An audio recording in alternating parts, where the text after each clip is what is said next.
Bonjour à toutes et à tous les camarades. Très heureux déjà d'être là dans cette fête de l'humanité. C'est la première fois que Révolution Permanente a un stand dans cette fête de l'humanité, notamment en notre nom propre. Et également pour moi aussi, c'est la première fois que je suis pas uniquement candidat à la présidentielle, mais aussi c'est la première fois que je participe à cette fête de l'humanité. Je suis très heureux en tout cas que vous soyez là aujourd'hui. On va essayer d'un peu discuter de cette campagne, de l'objectif de cette campagne, de pourquoi on porte en tout cas ma candidature à la présidentielle, pourquoi on va aller chercher les parrainages et autres. Il y aura deux temps forts de prise de parole. Il y aura une aujourd'hui qui pour nous en tant que communistes, en tant que révolutionnaires et également en tant qu'internationalistes, aujourd'hui, c'est pas n'importe quelle date, c'est le 11 septembre 2021, c'est les 20 ans de ces attentats terribles du World Trade Center qu'on a connu, qu'on a vécu dans notre chair également. Moi, je me rappelle, je me souviens, en repensant à ce 11 septembre 2001, en fait, je revenais, j'étais à l'époque en troisième, j'ai 34 ans, et à l'époque, je me rappelle, je rentrais du collège. Et au tout début, si vous vous souvenez bien, on ne savait même pas encore que c'était des attentats. Il y avait les premières réactions, elles étaient de dire en fait qu'il y a des avions qui se sont crashés en fait contre des tours. Et moi, je me rappelle de ces images terribles en fait en rentrant de l'école, de voir les tours qui étaient en train de s'effondrer, etc., de voir les gens en panique et autres.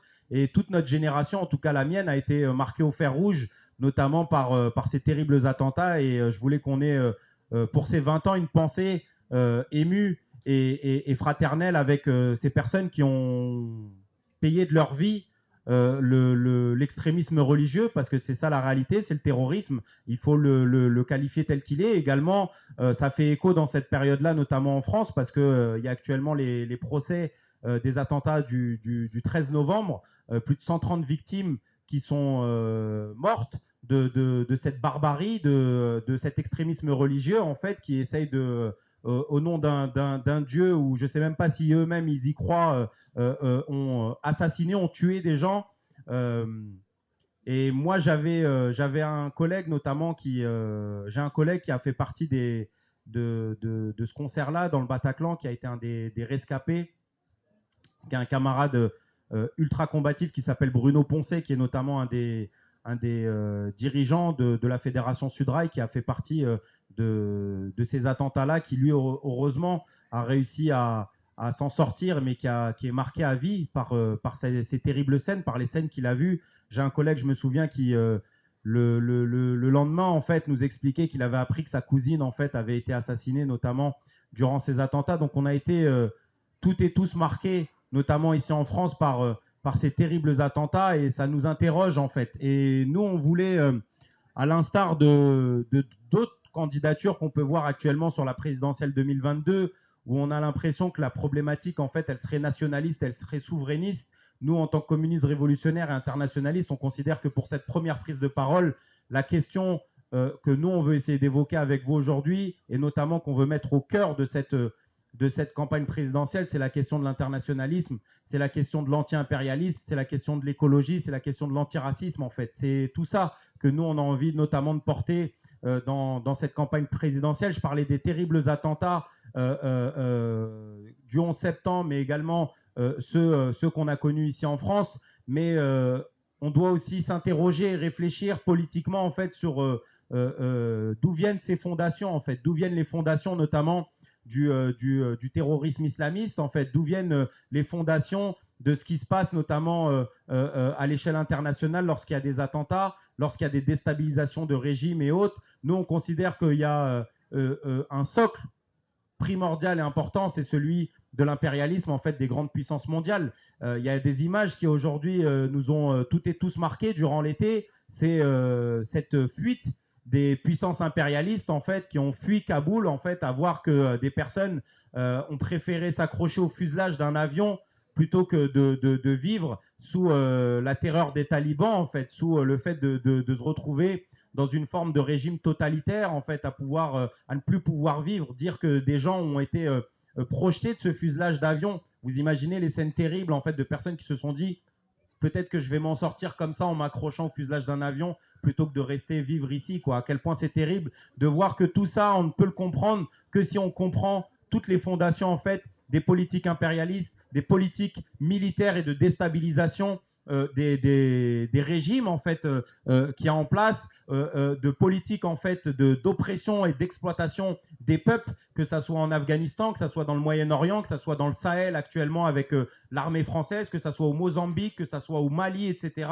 Toutes ces questions-là, en fait, nous, en tant que militants révolutionnaires, en tant que communistes, on ne veut pas les balayer d'un revers de la main. Pour nous, elles sont essentielles dans cette politique-là. Et au cœur de cette campagne présidentielle, la question de l'impérialisme et la question de l'intervention militaire est centrale. Pour nous, il va être urgent, en fait, de porter dans cette campagne le fait même d'en finir, en fait, avec la militarisation, d'en finir, en fait, avec l'intervention militaire, notamment du pays dans lequel on est, c'est-à-dire la France, que ce soit en Afrique, que ce soit au Sahel et ailleurs, et partout, en fait, où il y a des militaires français qui viennent, soi-disant, au nom de la démocratie, au nom des valeurs républicaines, au nom, en fait, de sauver les gens de la barbarie. Il y a un islamo-gauchiste qui a dit la lutte contre le terrorisme est une ânerie.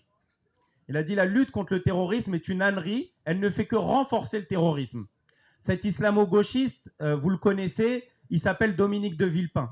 C'est l'ancien Premier ministre de Jacques Chirac, c'est l'ancien ministre des Affaires étrangères, c'est un ministre qui représente tout ce qui est la classe bourgeoise dans sa colonne vertébrale. C'est un gaulliste pur jus, comme il dit. C'est-à-dire que lorsque vous écoutez, vous tendez l'oreille, il n'y a pas besoin d'être qu'un militant révolutionnaire pour voir à quel point en fait l'intervention militaire est problématique en fait et qu'à quel point le fait de chercher systématiquement à déstabiliser en fait les pays, d'amener, d'essayer de faire croire qu'on vient porter la démocratie, etc. On voit qu'au final c'est un chaos et l'image actuelle qu'on a, c'est ce qui se passe notamment en Afghanistan. Et donc nous, on doit aussi comprendre que toute la logique en fait qui est celle-là, qui est de considérer en fait qu'il y aurait les gentils occidentaux qui vont importer le système capitaliste, qui vont venir importer la démocratie, etc. Au final, le bilan qu'on peut faire de ces 20 années, c'est un résultat qui est négatif, voire même qui a été néfaste en réalité. Quand vous regardez ne serait-ce que l'intervention en Afghanistan, c'est plus de 160 000 morts, parmi, en très large majorité, les civils afghans. Quand vous prenez l'intervention militaire en Irak, c'est quasiment 1 million de morts parmi les civils irakiens. C'est une réalité. Dominique de Villepin l'ajoute ça. Il dit qu'on a menti. Il dit cette politique en fait de mensonge, d'avoir dit qu'il y avait des armes de destruction massive, de dire qu'il y avait des armes chimiques, etc., pour justifier en fait l'intervention, en fait, en réalité, est chaotique et qu'elle ne fait que renforcer en réalité l'islamisme religieux lorsque c'est pour les régions dont on parle, mais elle renforce également le fait de pousser à la défense, et une défense qui est une défense terroriste en réalité. Il faut savoir que notamment on apprend par certains témoignages au moment de la tuerie du Bataclan que certains rescapés ont dit que parmi les terroristes du Bataclan qui après se sont fait exploser, certains ont dit qu'ils criaient notamment que c'est à cause de Hollande, c'est à cause de l'intervention en Syrie, c'est pour ça qu'on vient se venger. Lorsqu'on regarde la genèse de la création de Daesh, Daesh est issu notamment de la prison d'Abu Ghraib. Si vous vous souvenez notamment de ces photos de la prison d'Abu Ghraib à côté de Bagdad, en fait, où on voyait qu'il y a des civils irakiens, sous prétexte pour la grande majorité des civils qui étaient détenus uniquement parce qu'ils étaient sunnites, uniquement parce qu'ils étaient musulmans, et qu'on considérait que potentiellement, en fait, ils avaient à voir avec le régime de Saddam, qu'ils avaient à voir également avec l'islamisme religieux, etc. Des photos où on sodomise les gens, des photos où on pend les gens, où on les attache, en fait. Et notamment, dans beaucoup de politologues, beaucoup de spécialistes vous expliquent que Daesh a été créé notamment dans les prisons américaines, pas uniquement à Abu Ghraib, mais il faut savoir que al-Baghdadi, celui qui a été le patron de Daesh et qui a été tué par l'armée américaine il il y a, je crois, deux ans, quelque chose comme ça. Je vais parler sous le contrôle de Philippe. Philippe, El-Baghdadi a été tué il y a 2 ans, je crois. Ouais, 2018 ou 2019. Et Al-Baghdadi a été dans ce qu'on appelle la prison qui était le camp de Buka. Et en fait, beaucoup de personnes qui sont sorties en fait, de ce camp-là expliquent à quel point ils avaient la liberté en fait, de s'organiser. Ils expliquaient même, pour le dire de cette manière-là, et avec le propos d'une des personnes qui était au camp de Buka et qui a fait partie notamment de Daesh, qui s'appelle Abou Ahmed, il a dit on a construit Daesh grâce à l'élastique de nos caleçons. Il a dit grâce à l'élastique de nos caleçons, il a dit parce qu'on s'échangeait nos numéros et on les écrivait sur l'élastique de nos caleçons et on s'est retrouvés en fait à la sortie de ces prisons-là. Et notamment, une des premières attaques qu'a mené Daesh avec Al-Baghdadi, ça a été d'attaquer la prison notamment d'Abu Ghraib, où au final ils ont libéré plus de 500 à 1000 prisonniers qui n'étaient pas des islamistes et qui au final, à travers l'ignominie qu'ils ont vécu, à travers les viols, la barbarie qu'ils ont vécu, se sont radicalisés et sont devenus des terroristes et sont rentrés au service de l'État islamique. Et on doit le voir en fait. C'est-à-dire qu'on doit avoir la lucidité en tant que militant révolutionnaire de condamner avec la plus grande fermeté, les actes terroristes, la barbarie terroriste, la barbarie de l'extrémisme religieux en fait. Mais il faut aussi avoir la clairvoyance et la clarté politique de comprendre d'où vient tout ça. Sinon, on ment. Moi, je vous ai dit tout à l'heure, pour caricaturer Dominique de Villepin, l'islamo-gauchiste. Mais sur Twitter, il y a quelques jours, avec l'ouverture du procès des attentats du 13 novembre, avec des nuances, parce qu'on a des nuances, bien entendu, avec Dominique de Villepin, mais plus que des nuances. Mais en tout cas, sur certains points, c'est-à-dire sur l'intervention militaire, sur le chaos qu'a été l'intervention militaire, sur d'où vient la genèse notamment du terrorisme, etc., et le renforcement du terrorisme, on vient aux mêmes conclusions. Mais quand Anas Kazib, qui est arabo-musulman, va le dire, c'est un islamiste, en fait. C'est-à-dire que c'est un proche des frères musulmans ou un proche de l'islamisme, etc. Qu'en fait, n'importe quel musulman qui avait, vous vous souvenez même de ces phrases de Bruno, comment il s'appelle, Bernard-Henri Lévy, pardon, qui avait dit au moment des manifestations pour le 13 novembre, contre les attentats du 13 novembre, il avait dit aux musulmans, on veut vous voir, il faut que vous sortiez. Comme si en fait, il y avait de fait une certaine connivence en fait entre l'ensemble de la communauté musulmane en France avec le terrorisme. C'est terrible en fait. Vous pouvez regarder, tout ce que je vous dis, c'est checker sur mon Twitter, vous allez voir le nombre de tweets infâmes. Demain, on fait avec mes camarades Youssef Brakni, Almami Kanouté et Kamel Guémari de l'après-m à Marseille. On fait à 11h et je vous invite toutes et tous à venir nombreux et nombreux parce que cette rencontre va rassembler aussi beaucoup de monde, notamment parce que la fachosphère nous attaque terriblement. Et il y a un tweet d'une personne qui explique que si vous en avez marre de la défense de ceux qui sont dans le box des accusés du 13 novembre, vous pouvez aller voir le stand de Révolution Permanente, il y en a d'autres.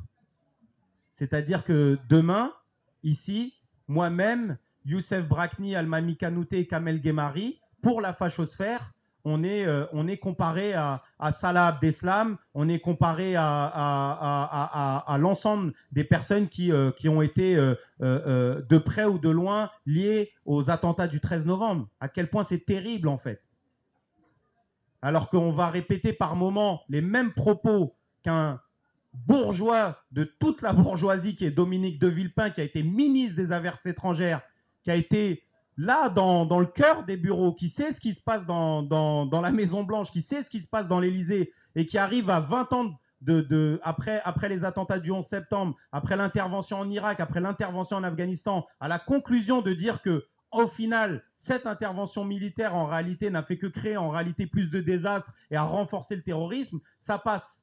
C'est pas de problème parce que c'est Dominique de Villepin. Mais nous, en tant que militants révolutionnaires et qui plus est lorsqu'on est arabo-musulman, c'est ça la réalité, c'est d'être taxé. mais on ne se laissera pas faire et on ne galvaudera pas une seule ligne, une seule virgule en fait de ce qu'on pense de la situation. Et pour reprendre sur le fil du propos, je disais pour nous ce point-là, il est important en fait de commencer par l'internationalisme parce qu'on est définitivement convaincu dans notre chair et dans notre manière de militer et dans notre théorie, dans notre idéologie, dans notre stratégie que l'émancipation de notre camp social, l'émancipation de la classe ouvrière, l'émancipation, comme dirait Marx, des masses laborieuses, en fait, ne se fera pas uniquement par le repli identitaire, par le repli nationaliste, par le repli souverainiste. En fait, Montebourg, qui fait la remontada et qui est maintenant un autre candidat à la présidentielle, il a dit « les Français, ils ont droit aussi à avoir leur pays ». Voilà. Il y en a d'autres pas très loin qui ont manifesté aux côtés de Philippot, aux côtés de Zemmour, aux côtés des syndicats de police les plus racistes, les plus réactionnaires, les éborgneurs de gilets jaunes, les arracheurs de mains qui ont manifesté à leur côté.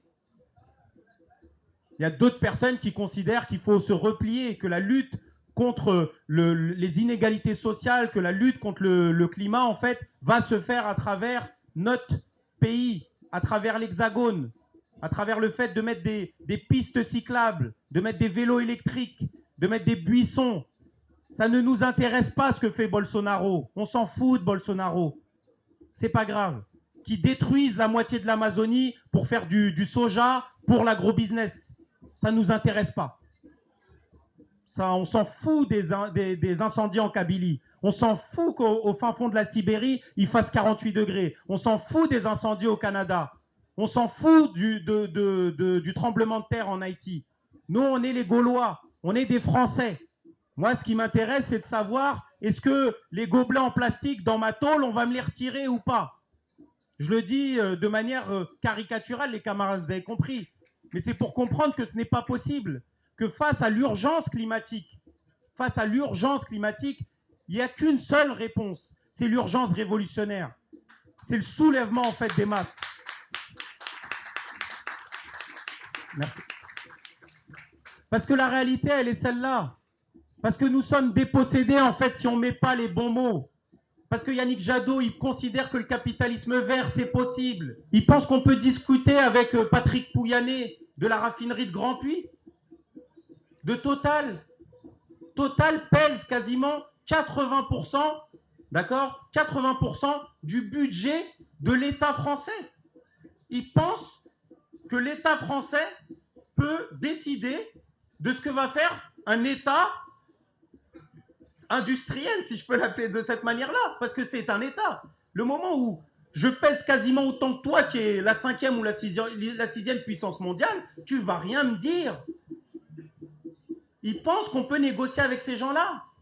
Patrick Pouyanné qui a détruit 700 emplois à la raffinerie de Grand Puy. C'est ça la réalité, en fait, de cette politique qui peut être, comme disait Lénine, une politique de social chauvin, dont la phraséologie paraît socialiste, paraît de gauche, mais qui en réalité ne fait que contribuer en fait au renforcement de l'impérialisme français en réalité, pour pas critiquer ce qui se passe, pour pas dire ce qui se passe. Mais la réalité, c'est qu'on voit, et notamment, moi je suis fier de voir qu'il y a toute une nouvelle génération qui, sur les questions impérialistes, est vent debout. Qui s'est indigné massivement de ce qui est en train de se passer pour les Ouïghours en Chine? Qui s'indigne du fait que les Chinois sont en train de négocier avec les talibans pour dire on vous laisse tranquille, mais vous nous laissez nos Ouïghours, vous nous laissez les défoncer tranquillement. Ne venez pas et on ne viendra pas chez vous. Qui s'indigne de ça? Qui s'indigne de l'État d'Israël, qui est un État qui crée l'apartheid depuis plus de 70 ans, qui est un État colonisateur en fait, qui est en train de chasser les familles de leurs terres? Qui s'est indigné de Sheikh Jarrah? Qui s'est indigné des bombardements de Gaza, sinon la jeunesse? Massivement. Et c'est la même jeunesse qui s'indigne vis-à-vis de ce qui se passe actuellement en Afghanistan, à Kaboul, qui s'indigne et qui est fière de voir que la jeunesse algérienne est en train de se mobiliser, et s'est mobilisée contre Bouteflika et se mobilise contre les militaires en Algérie. Et il faut être fier en fait de cette jeunesse qui aussi s'est mobilisée massivement après la mort de George Floyd. Souvenez-vous de certains, même politiques et éditorialistes, qui disaient « Ouais, non, mais ça, c'est les États-Unis, c'est pas nous. Hein. Eux, C'est la ségrégation, c'est les lois de Jim Crow, etc. C'est des esclavagistes, c'est des gens qui ont toujours traité les Noirs comme ça, etc., etc. C'est pas nous. Ça n'existe pas chez nous. Mais à côté, la famille d'Adama Traoré, on envoie Bagui Traoré 5 ans en prison, on met en procès Assa Traoré, on met en procès la plupart des frères d'Adama Traoré, on fait une guerre en fait judiciaire à la famille Traoré, mais on dit George Floyd, ça nous fait pleurer nous aussi, mais parce que c'est les États-Unis, c'est des salopards. Et parfois même parmi les politiciens de gauche, certains considèrent qu'en France, c'est pas le même problème, que la police, elle doit être républicaine.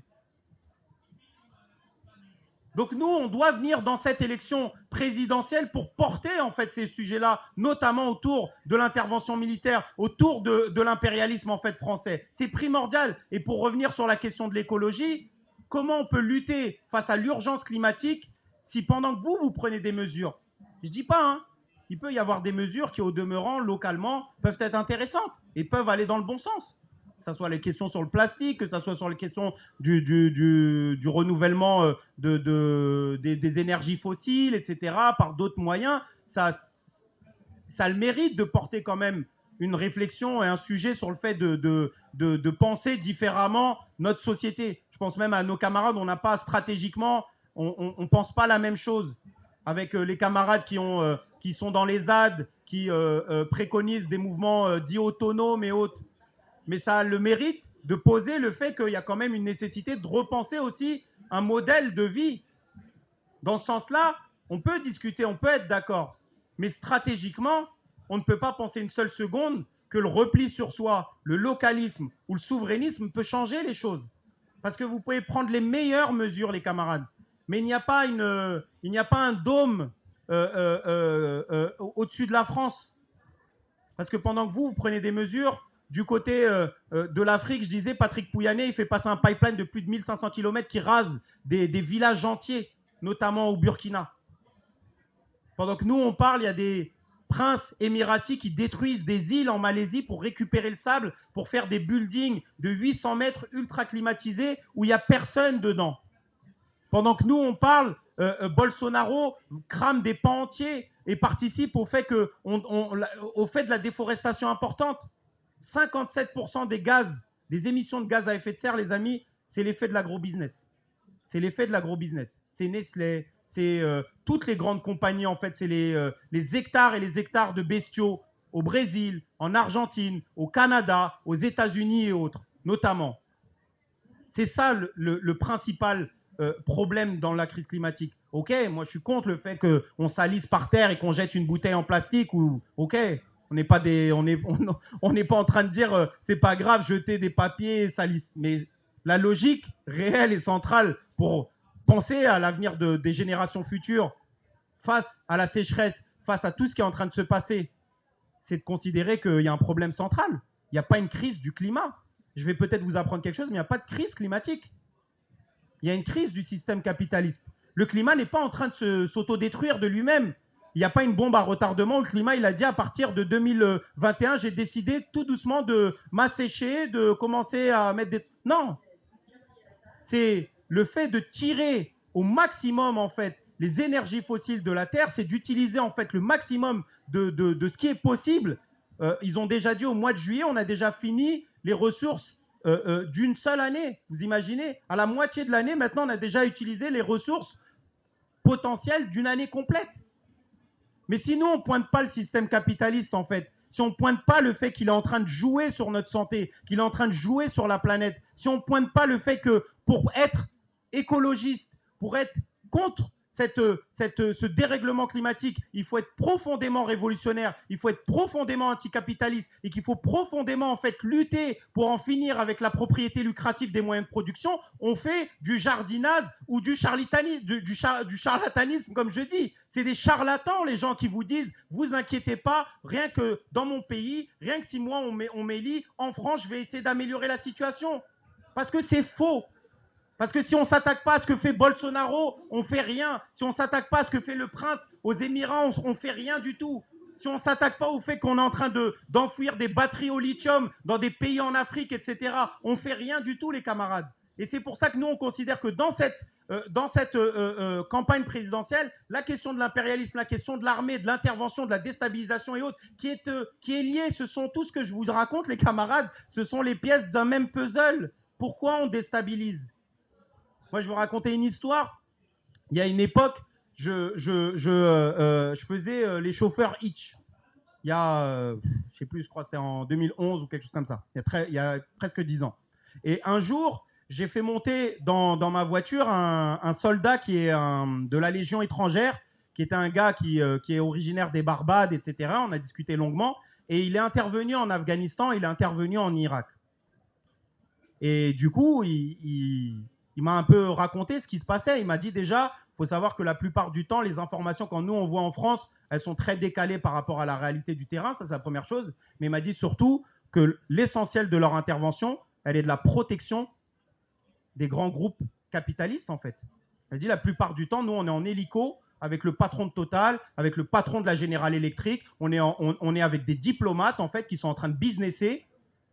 Les Chinois, ils ne discutent pas avec les talibans que pour les Ouïghours. Les Chinois, ils ont acheté la réserve la plus importante de cuivre qui est au sud de Kaboul, qui pèse plus de 40 milliards en fait. S'ils commencent, et ils n'ont même pas encore démarré l'exploitation, mais ils l'ont déjà racheté. Donc si nous, on ne comprend pas qu'il y a des interventions militaires, qu'il y a des choses au niveau géopolitique en fait qui sont en train de se passer, qui ont des conséquences directes avec ce que nous, on vit dans le terrorisme, lorsque c'est lié à l'extrémisme religieux, mais lorsque également on est en plein dedans, lorsqu'il y a des crises sanitaires, les amis. Lorsqu'on a une crise du Covid, on peut avoir le meilleur service public de santé, on peut considérer que nos émissions de gaz sont plus faibles, etc.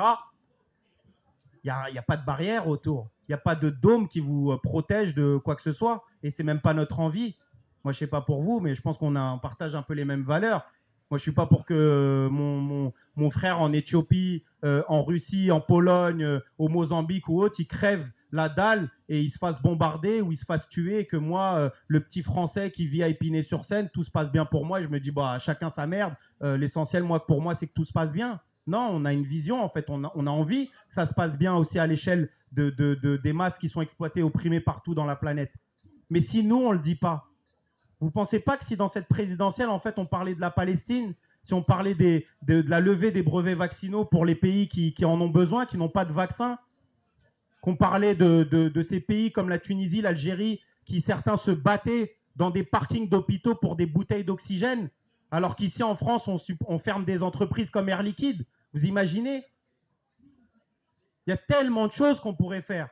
Il y a tellement de choses en fait que nous, si on commençait à penser, à planifier la société par rapport aux besoins nécessaires pour pouvoir vivre dignement, pour bien vivre, on pourrait le faire. Mais que la réalité, c'est qu'on voit qu'il y a un système en fait qui d'une part nous exploite au quotidien dans notre travail, mais également participe en fait à toutes les formes d'oppression, que ce soit à l'échelle internationale, mais également on fait même qu'on meurt aussi. Parce que la crise sanitaire, c'est pas juste à la télé, c'est pas juste une histoire de vaccin, c'est tout ce qu'on a vécu, les amis, les camarades, dans notre chair en fait. Moi, je le dis souvent parce que ça me permet de me donner plus de rage et de colère. Mais moi, la crise du Covid, je l'ai vécue dans ma chair. J'ai perdu mon beau-père en fait qui est rentré en réanimation et qui est mort un mois après des suites du Covid. J'ai ma petite cousine de 17 ans à Marrakech qui est morte du Covid. Donc je sais ce qu'a été le Covid, je l'ai vécu, j'ai vu ce que c'était. Et dans les banlieues, on l'a vécu encore plus. On est, les amis, dans le département français qui a subi le plus de pertes du Covid-19. Pourquoi? Moi, je ne pense pas comme vous que le Covid, il choisit, il arrive devant le 93 et il dit « Ah, c'est ici que je veux m'implanter. La Bourgogne-Franche-Comté, je les laisse tranquilles. » Je ne pense pas que le Covid, pareil, soit raciste. Il n'est pas raciste, le Covid, c'est un virus. Mais le Covid a tué en France 50% de la population était immigrée. C'est pas moi qui le dis, vous regardez, il y a un article du Parisien, c'est une enquête qu'a fait l'INSEE. Les enquêtes, comment on appelle ça, les enquêtes raciales, entre guillemets, n'existent pas, sont interdites. On n'a pas le droit d'enquêter pour savoir tant de personnes. Mais l'INSEE a regardé les décès, les certificats de décès. Et dans les certificats de décès, il y a le lieu de naissance des personnes qui sont décédées du Covid. Et ils ont montré, en fait, notamment dans le 93, qu'il y avait plus de, pour les personnes qui étaient nées dans un pays africain, plus de 350% de taux de mortalité supérieur à une personne qui est née en France. Il y avait plus de 270% de taux de mortalité supérieur pour les personnes qui étaient nées dans un pays du Maghreb. Donc oui, le Covid a tué massivement les immigrés. Mais pourquoi, les camarades? Parce que il ne vous aura pas échappé que parmi notre classe, parmi notre camp social, on l'a vu, hein, les gilets jaunes, ce n'était pas en grande majorité les gens des quartiers populaires. Il y a des jeunes et des moins jeunes dans cette France périurbaine, dans ces campagnes, dans ces petits territoires qui sont exploités, qui sont opprimés, mais également majoritairement dans notre classe, parmi les plus exploités, les plus opprimés, c'est les personnes issues de l'immigration, notamment africaine. C'est eux qui sont agents de sécurité. Regardez à la fête de l'UMA, c'est quasiment que des Algériens qui sont en train de vous scanner. Qui nettoie les gares? Qui nettoie les chambres d'hôtel de Ibis Batignolles? C'était les personnes qui sont racisées, qui vivent dans ces quartiers populaires, qui n'ont jamais su c'était quoi le confinement. Ils ne savent même pas c'est quoi le confinement. Tout à l'heure, je vous invite très chaleureusement à participer au topo des camarades de notre collectif du Pain et des Roses, accompagnés de Oumou Gueye et Fernande Bagou, qui sont deux grévistes du nettoyage de Honnête. Posez la question à Fernande Bagou. Elle va vous dire, nous, au début, il n'y avait même pas de gel hydroalcoolique. On travaillait sans masque. On nous demandait de ramasser parfois les masques par terre, à la main, parce qu'on n'avait même pas suffisamment de matériel pour pouvoir le faire. Donc c'est ces personnes-là, en fait, qui ont été en première ligne durant le Covid. Ce sont ces machinistes de la RATP, plus de 9 qui sont décédés du Covid-19. Il y a un ami, je raconte de temps en temps cette anecdote, qui est un des conducteurs de la ligne D. La ligne D, elle part de Creil, pour celles et ceux qui la connaissent, elle fait Garges-les-Gonesse, elle fait Sarcelles, etc., Saint-Denis et autres. Et puis elle finit vers Melun, Juvisy, Fontainebleau et autres. Ça va vraiment dans le sud. Et il vous dit, c'est incroyable, parce que tu vois, c'est quoi les antagonismes de classe sur le quai? Il dit, t'es dans le nord, le quai à 6h du matin, en plein confinement, est bondé. Parce qu'il va déposer tous les intérimaires qui travaillent dans le bâtiment, les gens qui travaillent dans la grande distribution, dans l'agroalimentaire, dans la santé, les aides-soignantes, les aides-soignants, les infirmières et autres. Et il te dit, quand tu termines dans le sud, le quai est vide. Tu n'as même pas besoin de t'arrêter parce que ni personne descend et ni personne ne monte. Et on l'a vu, cette réalité. On a vu à quel point, en fait, il y avait des gens qui étaient confinés, qui redécouvraient la vie, qui ont redécouvert leur piano, ont redécouvert leurs voisins. Et puis, il y en a d'autres qui n'ont pas vécu ça, parce qu'ils vivent dans des logements qui sont des logements exigus, qui vivent dans des logements sociaux. Moi, j'ai un camarade, le pauvre, il est rentré en réanimation, et quand il s'est réveillé, on lui a appris que sa mère est rentrée derrière lui, qu'elle est décédée du Covid. Comment voulez-vous qu'il vive toute sa vie? Il peut vivre qu'avec une chose, de se dire que vu que j'ai eu le Covid avant ma mère et que ma mère, quand moi je suis rentré à l'hôpital, n'avait pas le Covid, peut-être que c'est moi qui lui ai transmis le Covid et peut-être que c'est moi qui ai participé à la mort de ma mère. J'ai des amis dans un bâtiment, ils ont dit 10 parents, 10 pères de famille qui sont morts dans un seul bâtiment, à Aubervilliers. Donc on a vu c'était quoi les inégalités sociales et raciales. On a vu ces jeunes dans les quartiers populaires nettoyer, les cages d'escalier nettoyer, les boîtes aux lettres nettoyer, en fait, et ramener des courses aux personnes âgées. On a vu ces quartiers populaires qui se sont organisés pour essayer de donner des colis alimentaires. On a vu ce qu'était l'impact du système capitaliste sur nos vies. On n'est pas de Wuhan, nous, les amis. Moi, je ne suis pas chinois. Et vous, je ne sais pas si quelqu'un est né à Wuhan ou en Chine. Mais comme quoi le souverainisme et le nationalisme, la meilleure des réponses, c'est la crise sanitaire quand même. On va pas refaire tout le fil.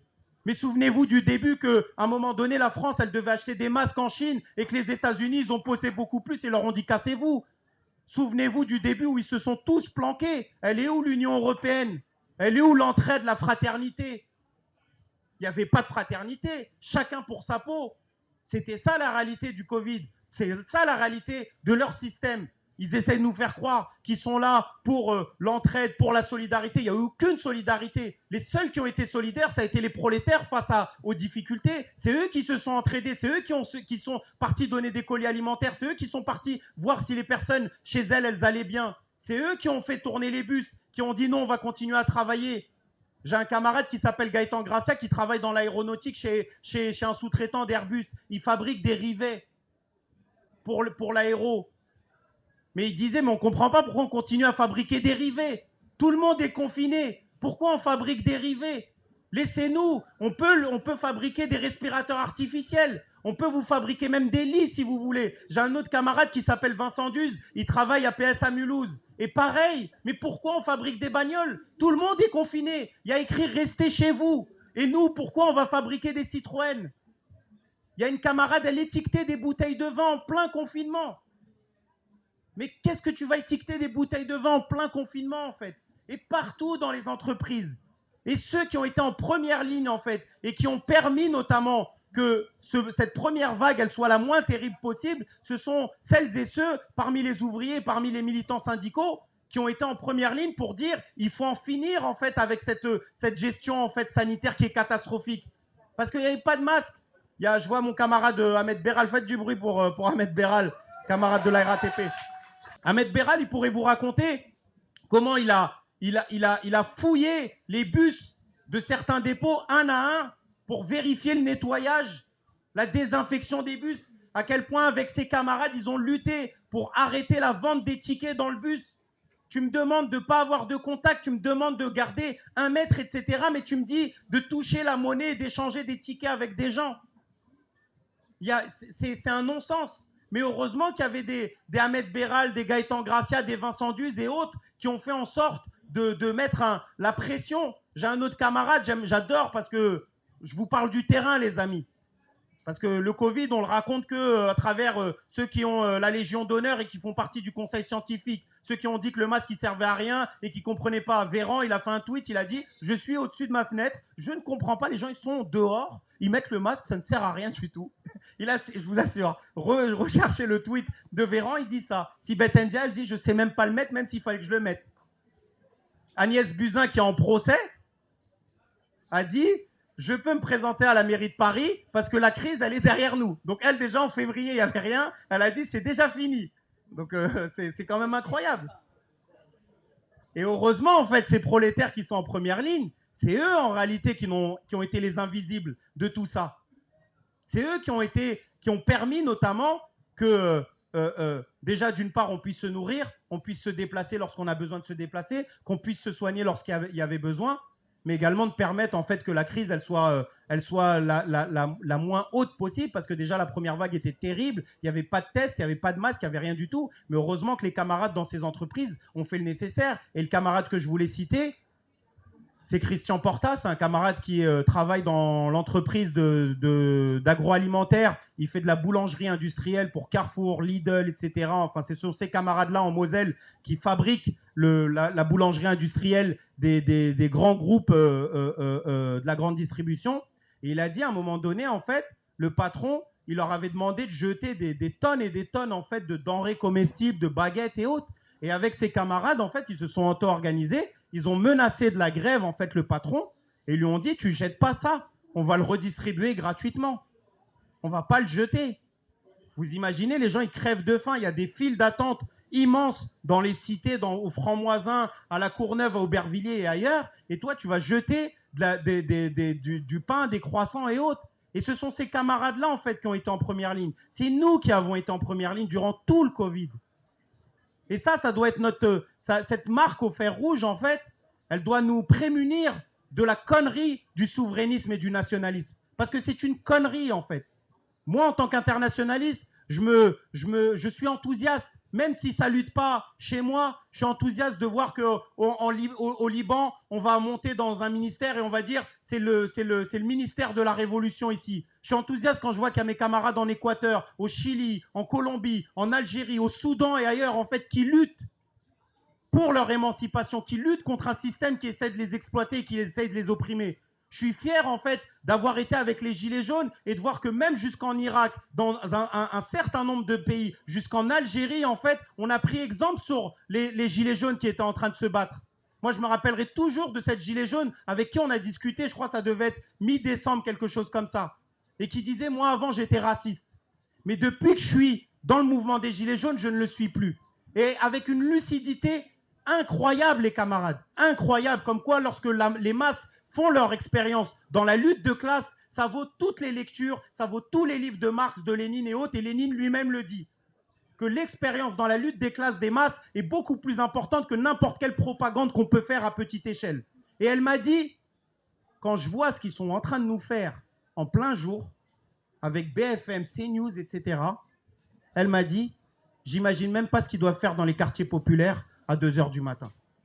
Si ce n'est pas d'une lucidité incroyable, en fait, c'est-à-dire qu'une camarade qui est gilet jaune pour la première fois, elle lutte, elle est en train de voir que la police, qu'elle respectait au demeurant, là au début, les gilets jaunes disaient la police avec nous, hein, souvenez-vous, hein. Il y avait même les menaces de grève du PV et autres. Et elle vient, elle comprend que ce qu'on est en train de lui faire en plein jour, qu'est-ce qu'on doit faire aux petits jeunes des quartiers populaires, en fait, à 2 h du matin. C'est une réalité. Et c'est pour ça que nous, on doit s'enthousiasmer, en fait, lorsqu'il y a des mobilisations, certes chez nous, qui sont fortes, mais également lorsqu'elles sont à l'échelle internationale. Et c'est tout ça qu'on vient porter, les camarades, et je terminerai là-dessus. On vient porter dans cette campagne présidentielle le fait que notre camp social, il doit ressortir la tête de l'eau. On ne veut pas faire de candidature de témoignage. Et on ne fera pas de candidature de témoignage, les amis. On n'est pas des témoins de quoi que ce soit. On est la pierre angulaire, en fait, de tout ce qui se passe. Le monde entier, il doit nous appartenir. C'est ça la réalité. Sauf que la moitié de la planète, elle appartient à 26 milliardaires qui ont autant de richesses. Vous imaginez, ils peuvent couper la Terre en deux et dire la moitié, elle est à nous, cassez-vous de l'autre côté, vous les pauvres. 26. Vous imaginez, Bernard Arnault, en quasiment 3 ans ou 4 ans, il a quadruplé sa richesse personnelle. En 20 ans, on est passé de 2,5 millions de chômeurs, d'accord, à 6 millions. On est passé de 4 millions de pauvres à 10 millions. En 20 ans.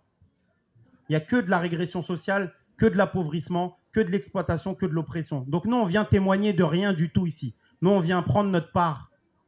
Et on mérite la plus grosse part, en fait. Sinon, tout le gâteau en entier, en réalité. Parce que c'était nous qui étions en première ligne. C'est nous qui crevons sous les bombardements de l'armée. C'est nous qui crevons du dérèglement climatique. Ce n'est pas eux. Eux, ils ne crèvent de rien du tout. Il y a encore des gens de la catastrophe Katrina aux États-Unis. Il y a encore des gens qui ne sont même pas encore relogés aux États-Unis aujourd'hui. Depuis les tornades Katrina, en fait. Vous imaginez ? Et quand ils sont en train de dire que le dérèglement climatique va toucher l'Afrique en premier, qu'il y a presque 1 milliard d'êtres humains d'ici les 30 prochaines années, en fait, qui vont être déplacés à cause du dérèglement climatique et notamment de la montée des eaux. Vous imaginez comment on va faire? Et vous savez qu'il y a déjà des grands milliardaires, en fait, qui sont en train déjà d'investir dans la sécurité, qui sont en train d'investir dans des îles, etc., pour se protéger. Ils sont déjà en train de faire même des voyages touristiques sur la Lune, dans l'espace, les amis. Donc, qu'est-ce qu'ils arriveront à faire d'ici 20 ou 30 ans? Donc, nous, on doit penser tout de suite, en fait, à la réalité de notre intervention au quotidien, qu'on doit en finir avec cette exploitation et cette oppression. On doit finir, en fait, avec le fait de crever la bouche ouverte et de jamais rien dire. Parce qu'aujourd'hui, on ne dit rien du tout. On sort de cette crise sanitaire, on n'en est pas encore sorti, mais aujourd'hui, ça va un petit peu mieux qu'il y a 1 an et demi. On le voit et il faut je vous assure, hier, notamment avec le camarade Léo et Elsa, on était au concert de Fianso et qu'on voyait ce monde, en fait, sauter. Et on voyait même dans la gueule du chanteur, du rappeur, en fait, cette joie. Il a dit, putain, ça fait du bien. Il a dit 2 ans, ça fait du bien de voir ça. De voir des gens sauter, être heureux, de voir une jeunesse qui vit, qui est contente, en fait. On l'a vécu, tout ça. Et aujourd'hui, on nous dit que la croissance, elle va bien, que tout va bien, que l'économie repart à la hausse. Mais tout augmente, les amis. Tout augmente. Les pâtes, l'essence, le gaz, l'électricité, etc. Sauf quelque chose qui est important pour nous toutes et tous, c'est nos salaires. Nos salaires, eux, n'augmentent pas. Les licenciements, eux aussi, ils augmentent. Le chômage, la précarité, tout augmente. Mais il n'y a rien pour nous. Il y a des camarades que je salue qui sont à Transdev actuellement. Je vous invite à suivre cette grève-là. C'est de Transdev ? Non, chez des poteaux. D'accord. Eh ben, on était chez les camarades de Volpénil qui sont en grève reconductible. Ils viennent à peine de sortir de la plus importante vague du Covid, les confinements et couvre-feu. Le patron, déjà, il est déjà en train de leur rogner sur leur salaire. Ils expliquent qu'en faisant de 6 heures à 23 heures, ils sont payés 6 heures de boulot. Parce que tous les temps de pause, tous les temps de retour, etc., tous les temps à vide ne sont plus payés. Donc vous imaginez, les gars dans leur tête, ils sont en train de voir à BFM TV que Bruno Le Maire, il est en train de dire augmentez les salaires, jouez le jeu, faites machin, mais il ne donne rien du tout. Donc c'est tout ça, les amis, qu'on vient faire dans cette campagne. On vient reprendre notre part, en fait. Et pour nous, la question internationale, elle est centrale. Parce que nous, on veut être fiers face à Macron, face à Le Pen, face à Pécresse, face à Zemmour, s'il est là. On va leur mettre dans la gueule l'intervention impérialiste française. On va leur mettre dans la gueule la France-Afrique. On va leur mettre dans la gueule les inégalités sociales et raciales. On va parler de Cheikh Jarrah, nous, dans TF1. On va le faire. On n'a pas honte. C'est ça ce qu'on veut venir faire dans cette campagne. Et je terminerai là-dessus, les camarades. Tout ce que je viens de dire n'est que du vent. N'est que du vent si vous ne nous aidez pas. Tout ce que je viens de dire n'est que du vent si vous ne nous aidez pas. Je pousse le curseur, vous m'avez compris. Parce que pour que tout ça puisse exister, pour que ce programme il puisse être là, il puisse être sur la ligne de départ, aux côtés de tous les candidats qui vont être, parce qu'ils nous méprisent. On a franchi la barre des 50 premiers parrainages et on en est fiers, on part de rien du tout, mais ils nous méprisent. On n'existe pas en fait dans le paysage médiatique. Ils veulent parler que de Zemmour et de l'immigration et du racisme. Ils veulent parler que de ça. Ils veulent nous empêcher, nous, de parler d'impérialisme. Ils veulent nous empêcher de parler de féminisme, de parler d'écologie, de parler de droits pour les personnes LGBTI. Ils veulent nous empêcher de parler des quartiers populaires, de violences policières et autres. Donc, tout ce que j'ai dit avant est du vent. Mais j'espère que ça ne sera pas du vent, en fait, grâce à vous toutes et tous. On a besoin que vous puissiez nous aider, que ça soit de la manière avec laquelle vous pouvez le faire. Ça peut être simplement communiquer, parler. Ça peut être aussi prendre votre part, chercher des parrainages à nos côtés. C'est très difficile, les amis, les camarades. Il faut savoir qu'on doit réunir 500 signatures et si ce n'était pas suffisant, c'est dans 30 départements différents. Les grands, vous avez vu, Benoît Hamon a arrêté la politique. C'est dommage qu'il ait arrêté la politique. On aurait bien voulu avoir son listing parce qu'il a eu 2500 parrainages en 2017. Ils n'ont pas besoin, même 501, c'est trop. 500, c'est bon. S'il y a d'ailleurs des maires communistes ici qui m'entendent ou s'il y a des camarades communistes qui sont dans des mairies, si Roussel arrive à dépasser les 500, allez même 550, pensez à nous les camarades. La réalité, c'est que pour que tout ça existe, on a besoin de la recherche de parrainage.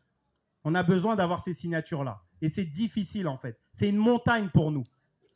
Parce que ne serait-ce que pour mettre un plein dans une bagnole, ça relève que des camarades que vous voyez, hein. Elsa, Philomène, Gab, etc. Et tous les autres, Léo, toutes les camarades que vous pouvez voir, notamment jeunes, et qui vous invitent à venir dans nos stands et autres, et qui vous demandent de nous aider. Il y a une table d'ailleurs, si vous voulez, Léo me fait signe, il y a une table pour pouvoir s'inscrire avec Tristan, etc.